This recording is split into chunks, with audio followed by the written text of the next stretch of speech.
Hello, I'm Dr. Cindy Schneider, Medical Advisor for Safe Minds. As a fellow obstetrician and gynecologist, I'd like to talk to you today about a topic that's very important to me: ensuring that pregnant women avoid exposure to mercury. This includes exposure that physicians may not realize is occurring through influenza vaccines. In my experience, most physicians are under the impression that mercury is no longer present in vaccines.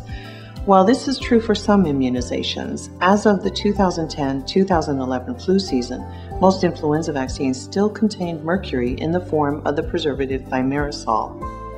Flu vaccines with thimerosal contain 250 times the levels of mercury identified by the EPA as hazardous waste. Unused flu vaccines with thimerosal should be returned to the manufacturer for appropriate disposal. The EPA estimates that 1 out of every 6 women of childbearing age already has a level of mercury in her body that puts her unborn child at risk. Mercury rapidly crosses the placenta and accumulates in the fetus at even higher levels than in the mother. Most obstetricians are unaware of this fact.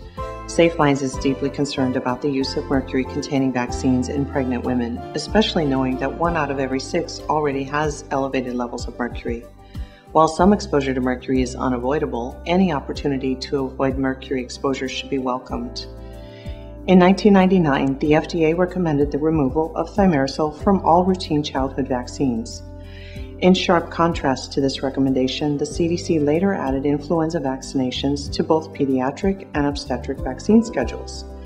As I stated, well over half of the influenza vaccinations produced last year contained mercury.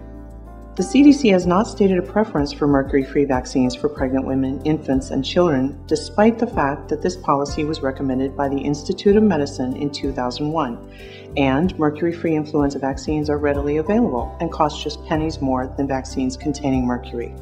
According to the EPA, daily mercury exposure levels should not exceed 0.1 micrograms per kilogram body weight per day. For a 150-pound woman, 68 kilograms, mercury exposure should not exceed 6.8 micrograms a day, yet she would receive more than 3 times that level from a single flu vaccine. Numerous studies over the past 12 years have documented the neurotoxic effects of thimerosal at or below the levels found in influenza vaccines.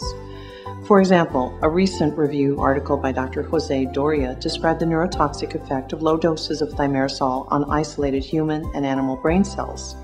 Thimerosal was also shown to lead to an accumulation of inorganic mercury in the brains of infant primates. An additional concern this article detailed is the fact that many vaccines contain both mercury and aluminum as an adjuvant, yet the synergistic toxicity of these simultaneous exposures, particularly in utero, is unknown. Before making a decision regarding your office policy on influenza vaccination, I would urge you to read the research available on the subject. A detailed reference list is available at safeminds.org. To facilitate your ability to purchase mercury-free vaccines and easily compare all available products, Safe Minds maintains an annually updated list of mercury-free formulations of influenza vaccines, along with their package inserts and cost. Most influenza vaccines are considered Category C drugs. As always, the risks versus benefits for any given patient should influence your recommendations. Please know that Safe Minds does not endorse any particular vaccine or manufacturer.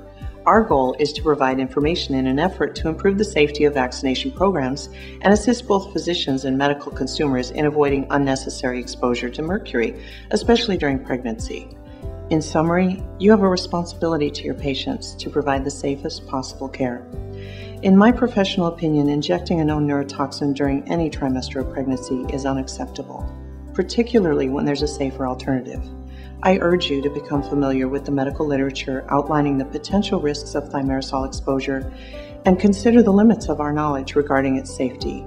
Please visit safeminds.org for more information. Thank you for considering all available facts before making this important decision for your patients.